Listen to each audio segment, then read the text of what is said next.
What is up, guys? Dan here coming at you with some tips and tricks for growing your plateaued freaking bench, right? Now, if you've trained long enough, you've gotten big enough and strong enough, I guarantee you have had this issue where your bench press just isn't moving anymore. It is not adding pounds, no matter what you do, or that's what people tell me, though they haven't tried really a whole lot of things. So let me give you a couple ideas, a couple things you can try out. Number one, the key. There's 3 keys if you saw my Instagram post on bumping those numbers up from my experience with myself and all my athletes. The first thing that you can do is start implementing some exercise variation if you haven't been. So if you've just been once a week, twice a week benching, try normal bench, try paused bench, try a bench where you like pause after you start coming up, try bench and then like super slow eccentric work. Like that's basically things I have in my BAUSS BIG ebook.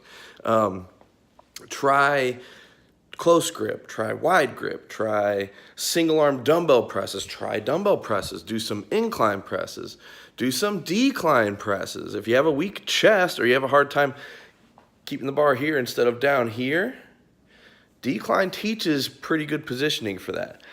Try all those variations for a month or so and see if anything moves. Second thing you can do, number two would be higher reps. Feel like there's so much testing going on. I feel like social media is mainly to blame for this. I mean, egos, yeah, it's fun to max out, but are you gonna get more views for a 400-pound 1 rep max bench or more views for like a 275 for 10? 1 rep max for sure, 100 times, 100%. If you are moving 4 wheels, people care about that more than if you're moving 2.5 wheels, right? I'm gonna sit.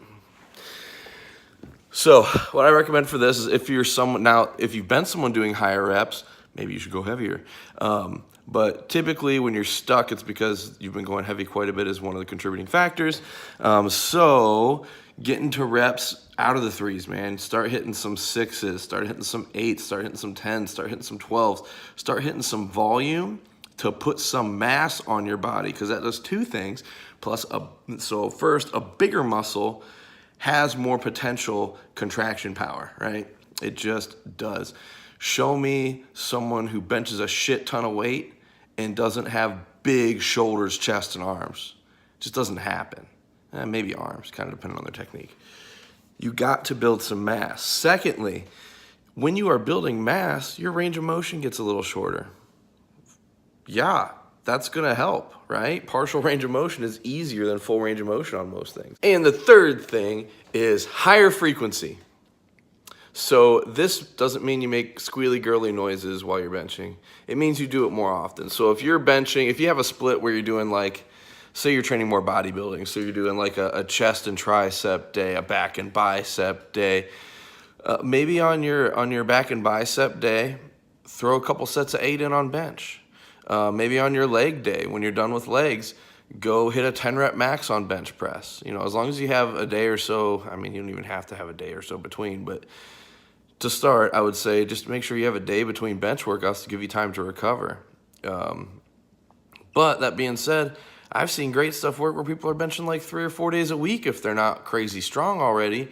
The only thing you got to be worried about there is risk of injury from overuse. But if you mix that in with the variations on your bench, so if you're going 3 days a week and day 1 you're hitting, 3 sets at 8 on normal bench, and then the second day you do it, you're going to be hitting decline bench for sets of 12. Last day you do it, you're doing some incline dumbbell presses. That's added bench press frequency. That's added bench press volume.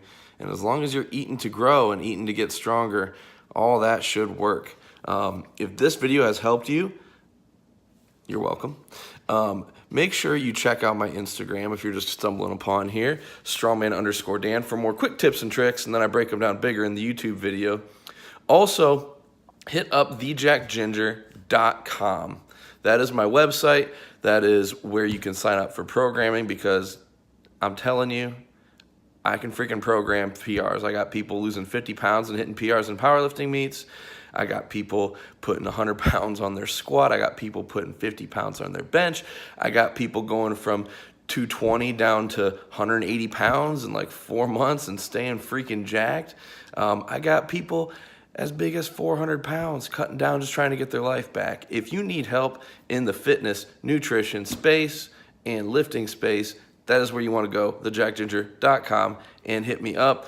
Also have an ebook out there, and as I put out future ebooks, that's where they will drop. First one is called BAUSS BIG, and it is about building muscle and strength through some unconventional but super effective ways. Hit me up. If you're watching this on YouTube, links below.